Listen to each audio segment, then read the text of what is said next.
Welcome back, Mavericks. I'm Charlotte Curtin. And I'm Piper Edwards, and welcome back to MavTV. We have some great stories for you this week. That's right, but this week's biggest news on campus is the opening of the Upper School musical. This year's musical is 9 to 5, the musical.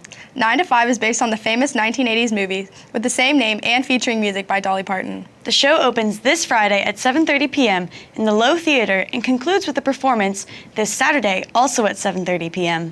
You can order tickets online by going to the Arts tab on the school website and then clicking the Event Tickets link. You can also purchase tickets at the box office, which will open an hour before each performance. Now let's take a look at our school's new upper school library, which has been renamed the Academic Commons. This is the new Academic Commons. The space used to be the library, but it's been improved, adding a reading room, study groups, and cubicles. We sat down with the librarians, Miss Webb and Miss Patrick, to get an inside perspective on the new space. How do you think this addition has affected the SJS campus and community? Oh, it's a sea change. There's a place for everybody here. If you want to collaborate, we have study rooms. If you want quiet study or silent study, you've got the reading room. If you want quiet, the rest of the library is available to you. And also for reading and for just sitting with your computer. What is your favorite element of the new space? There's so many of them. I think I like the atrium just because the classes that are in there, as they're working through whatever project they're doing, or when the teachers are talking, that other students can stop by and listen and hear what's going on. There's a space for everybody, no matter if you like the study groups and you want to work together with a group of people, or if you like it really quiet, you can use the reading room. It's a space for everyone. Lastly, we sat down with a few students to see what they thought of the new studying experience. My favorite part about the new library is that it's a lot nicer and there's a lot more sections that keep it quiet, in my opinion, and like whenever I need to have a quiet place to study, I'm always a loyal customer to the library to get my work done. Chilling with friends, putting in the grind. I also like the chairs for some Scarlet Letter reading every now and then. I think it's really great. It's a lot bigger, it feels a lot bigger than the old library. When I was walking through earlier to try to find some books, it was so much easier than the old library. There's a lot of things that I really like about it. The cubicles is where I like to work privately when I need to do something by myself, and it's really peaceful. One of the newer aspects of St. John's is the integration of the house system. Let's explore what the house system is and how it works here at St. John's. Since the creation of the house system 8 years ago, Student Affairs Council in the upper school has been working tirelessly to implement more house competitions, costume contests, faculty games, and many more. Now, let's take a look into the history of the house system and how other branches of the school are using it. So what was the original purpose of the house system? So about 8 years ago, a group of prefects came to me to talk about ways in which we could improve the sense of community at St. John's. And we had sat around and had a couple of different conversations where people were throwing out ideas, and a couple of prefects, came back and said, why don't we do something like the house system? So, yeah, that 15 years from now, it just becomes, part of the daily routine. And I think what's really exciting is that if you have a student that was, part of the Top House or part of the Chidsey House, and then, when their kid actually comes back to school, right, or enrolls in St. John's, it's like, yeah, that's what my parent was. So I think that's what our whole hope was that it would be part of the DNA and the fabric, of the school, and so that it becomes kind of a generational thing. Absolutely. Also for our lower schoolers, anytime they get to interact with the big kids in middle school or upper school, it just blows their mind. Mm-hmm. And so I think that's another big piece of the house, which I think is great. It really bridges together all of our three divisions. And I think they really look up to the older kids in the house. So in lower school, yes, we do wear our house shirts for all school chapel, all school convocation, and then we also utilize them in our 4th and 5th grade track and field meet, as well as during field day. So in lower school, with our youngest kids, we spend a lot of time helping helping them form friendships with their homeroom and their grade level. So the house system is kind of the next level that we work towards in upper elementary, and then obviously when we build the gaps between lower, middle, and upper is when the houses all come together. Awesome.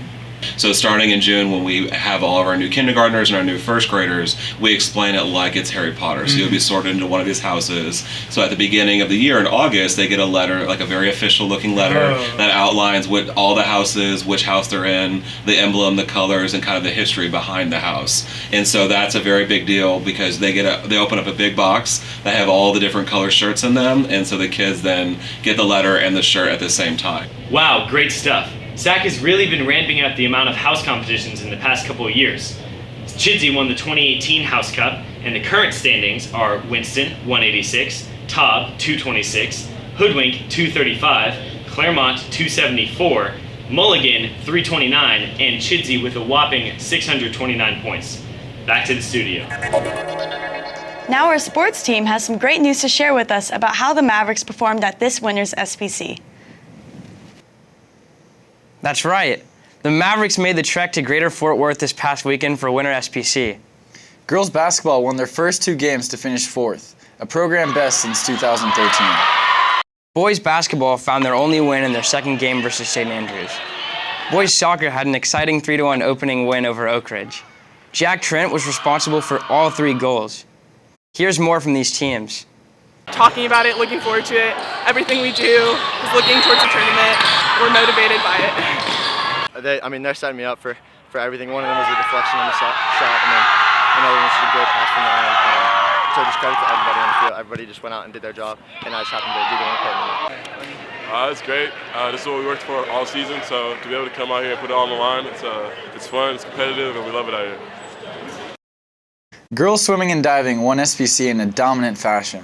The girls won 9 out of the 12 events, breaking 2 SPC and 5 school records along the way. The boys finished runner-up with 4 school records on the day. Both teams combined scored 255.5 points, over 75 points ahead of the second place team. Katie Shelburne and Lexi Pickens sum up the SPC swimming experience. Out there and I'm cheering, that's my favorite part, the cheering, the camaraderie. I think SPC is a really big culmination of kind of the team aspect of swimming, and that's really fun for me. As expected, wrestling dominated the competition for their 6th title in the last 7 years. The Maverick Matmen had 12 out of the 14 wrestlers in the finals for a total score of 258 points, 116 points ahead of a runner-up EHS. As the team was heading back to Houston, here's what Coach Paul had to say. Yeah, we hit the trifecta, state duels, state champions, SPC champions. Now we're looking to find our first All-American. You know, we got a chance to have a couple All-Americans. You never know. We go up there and wrestle in Pennsylvania, and maybe we get a couple All-Americans, a couple guys win some matches. For girls soccer, they won their first ever SPC title, and it was well earned. Their semifinal game versus ESD went to overtime and then penalty kicks. On the 8th penalty kick, Stephanie Sarkar scored for a trip to the championship game for the 2nd consecutive year. In the finals, St. John's was matched up against a strong Hockaday team. The game was scoreless until 7 minutes into the second half when Carter Hollingsworth found the back of the net for what proved to be the only goal in the game. Here's what Hollingsworth had to say. I just picked my head up and had the open shot and took it. Pretty much, yeah. After that, the captains and Coach Quill summed up St. John's first girls soccer championship. I think we just wanted it more. I think Hockaday was a really good side and it was a really good game, but I think after last year's game, we just knew how it felt to lose and we wanted it so much more. Yeah, going into last night, we just knew, all right, get your mind right.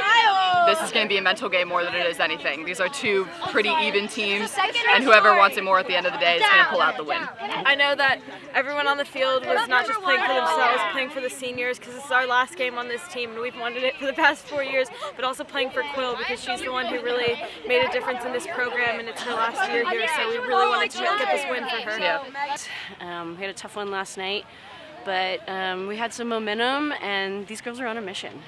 We went to the gym before we left and looked at all the banners, and girls soccer doesn't have a banner up there, and so they were determined to represent their school and put soccer on the map at St. John's. Hail St. John's! Hail St. John's! Hail the Cape Foundation!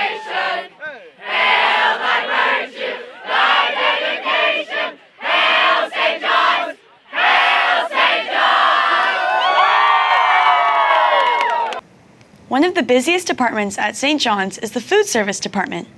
We were fortunate to be able to sit down with the director of food services and get some insight into what it takes to feed an entire school every day. Lunch is an integral part of everyday life at the St. John's community. For faculty, students, and staff at St. John's, having a healthy diet is crucial to leading a healthy, happy, and productive lifestyle. Because lunch and food sanitation is such an important part of St. John's, we've decided to conduct an insightful interview on it. Here you go. Okay, so hi. I just wanted to start the interview by asking who is responsible for the food services at the school? Who really caters the food? Okay, our food vendors are Cisco Food Services, Gordon Food Services, and Chef's Produce. Those are the three major ones.